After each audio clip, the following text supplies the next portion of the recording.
So, the other memory from childhood that was very important to me is that when I was a kid, I grew up in Albuquerque, New Mexico, and we had a local children's show host in Albuquerque named Captain Billy, and we liked Captain Billy. We loved him. We watched him when we were eating our cereal, like me and my brother. I was eating my Cocoa Pebbles, and he was eating Fruity Pebbles, which are bullshit. And never got it. Just never got the Fruity Pebbles. Like, I still resent him a little bit now, even, for putting me through watching him eat Fruity Pebbles. But it's just like, with Cocoa Pebbles, you're working towards chocolate milk. You're going to get chocolate milk. I mean, what do you get with Fruity Pebbles? It's like this gay milk. It's just gay milk.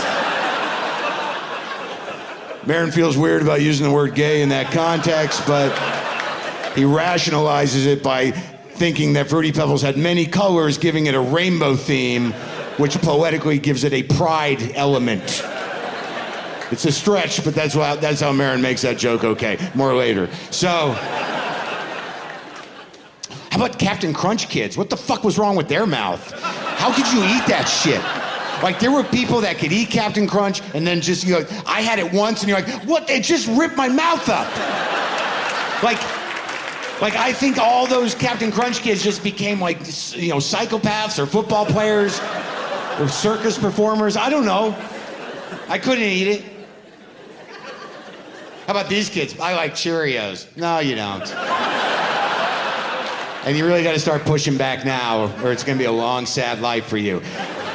Tell them to get you a fun cereal. They can afford it. Get your own cereal. But I like Cheerios. You don't. And if you don't push back now, you're going to be a Cheerios pussy your entire life. Metaphorically, it's just middle management for you and your Cheerios. So anyways, Captain Billy. Is this getting through to the balcony? Are you okay up there?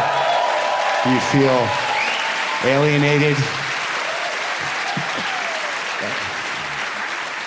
Like, you want me to deconstruct what just happened in my head and why I checked in with you? So I'm doing good down here, but somehow in my mind, I'm like, balcony's not with me. Like, I just made the decision based on nothing. I think I looked at one person up there, and I just see like a vague head, and this is what it looked like.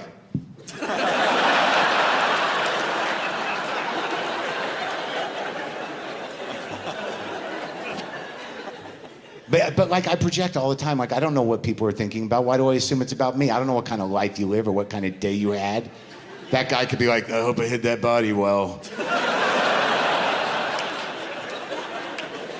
Maron thinks he knows his fans, but I just buried someone today. Bet you I'm the only one in here who did that. Fucking Maron. Anyways, Captain Billy. So here's what happens. We used to watch Captain Billy. He wore a captain hat, had a big mustache, captain's blazer. He had puppets, and he showed cartoons, and he'd teach us things. And we loved him. We loved Captain Billy. At that point in my life, I guess I was about 7, my father was a doctor. It's unclear what he does now.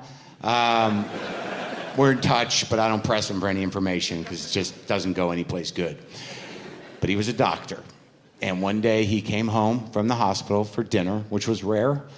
And he sat at the dinner table and just out of nowhere he said, "Someone shot Captain Billy today." He's at the hospital, he's in critical condition. I couldn't even wrap my brain around it. I'm like, what? Why would anyone shoot Captain Billy? Dad, why? And my father, never being appropriate in his life to this day, looks at his 7-year-old son in the eyes and goes, "Some guy caught him screwing his wife."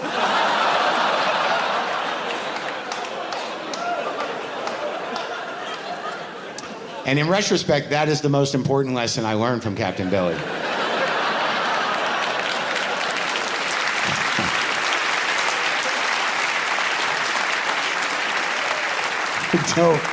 Don't do that.